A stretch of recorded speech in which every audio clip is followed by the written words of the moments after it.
So hello and welcome everyone two preview world cup group previews. এবং ইতিমধ্যে আমি 6টা গ্রুপের এর আগে প্রিভিউ করে ফেলেছি, এবং আজকে যে গ্রুপটা আমি প্রিভিউ করছি হচ্ছে গ্রুপ জি। এবং গ্রুপ জিতে যে দলগুলো রয়েছে তার হচ্ছে বেলজিয়াম, ইরান, ইজিপ্ট এবং হচ্ছে নিউজিল্যান্ড। তো শুরু করে বেলজিয়াম দিয়ে। বেলজিয়াম এর পর্যন্ত মোট এর আগে মানে এবার আগে মোট 14বার তারা ওয়ার্ল্ড কাপ পার্টিসিপেট করছে, এটা 15 নম্বর পার্টিসিপেশন ওয়ার্ল্ড কাপে।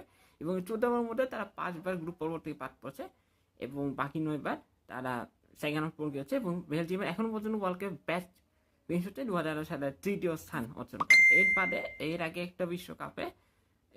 একটা বিশ্বকাপে তার চতুর্থ স্থান অর্জন করেছিল।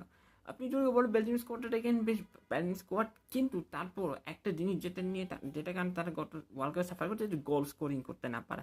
তো ওই জায়গায় যদি বেলজিয়াম একটা ভালো অ্যাটাকার বা কাউকে ইমপ্রুভ করতে পারে, তাহলে হয়তো বেলজিয়াম এইবার হয়তো ওয়ার্ল্ড কাপে অ্যাটলিস্ট গ্রুপ পর্ব থেকে আউট হবে না, এটা আশা করা যাচ্ছে আর কি।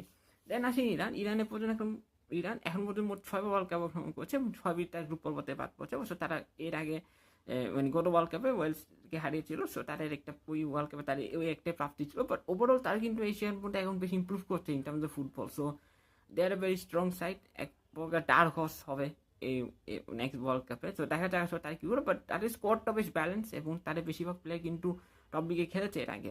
সো দেখা যাক আসলে তারা কী করে। বাট আশাবাদী যে তারা অ্যাটলিস্ট জাপান, সাউথ কোরিয়ার মতো এশিয়ান দলগুলোর মধ্যে যে জাপান সাউথ ভালো করে তাদের মতো তারা ভালো করবে। এরপর হচ্ছে ইজিপ্ট এখন পর্যন্ত 3বার ওয়ার্ল্ড কাপে কোয়ালিফাই করছে, যার মধ্যে শুধু একবারই তার সেকেন্ড রাউন্ডে খেলেছে, বাকি 2বার আউট হয়েছে। এবং তার ওয়ার্ল্ড কাপে কোয়ালিফাই করে একটা লম্বা সময় গ্যাপের পর। তো ওইটা একটা খুবই কষ্টের বিষয় ইজিপ্টের সমর্থকদের জন্য।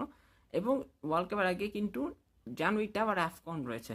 তো ওইখানে যদি যে ভালোভাবে পারফর্ম করে অ্যাজ এ টিম, তাহলে ধরুন যে ওয়ার্ল্ড কাপটা ভালো করতে। এবং ওয়ার্ল্ড কাপে সবচেয়ে বেশি লাইমলাইট থাকবে হচ্ছে মোহাম্মদ সালাহ পরে, ইজিপ্টের স্টার প্লেয়ার এখন তিনি। সো তিনি যদি আসলে আফকনে পারফর্ম করতেন, ধরেন যে তিনি আসলে ইজিপ্টকে মানে হয়তো ওয়ার্ল্ড কাপে সেকেন্ড রাউন্ড পর্যন্ত নিজে হেল্প করতে পারেন। যদি শুধু একা তিনি নন, বাকিদের আসলে পারফর্ম করতে হবে আর কি। আর এই গ্রুপে যে শেষ দল নিউজিল্যান্ড, তারা কোনো মতো দুবার ওয়ার্ল্ড কাপ খেয়েছে, দুবাই তার গ্রুপ পর্বতে বাদ পড়ছে। দেখেন নিউজিল্যান্ড ক্রিকেটে তারা খুব সফল, but in terms of football তারা টোটাল সফল না, যতটা ক্রিকেটে সফল। সো অবভিয়াসলি যেহেতু তারা কোয়ালিফাই করেছে, দিস ইজ থার্ড টাইম তৃতীয়বার পার্টিসিপেট করছে তারা।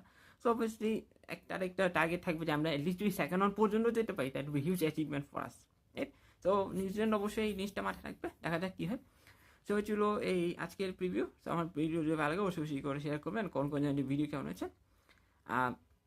আমার পরবর্তী আপনার সাথে দেখা হচ্ছে আবার আমার মঙ্গলবার সোমবার দিন। সো ততদিন পরে সবাই ভালো থাকবেন। মঙ্গলবার দিন সবাই ততদিন পরে সবাই ভালো থাকবেন, সুস্থ থাকবেন।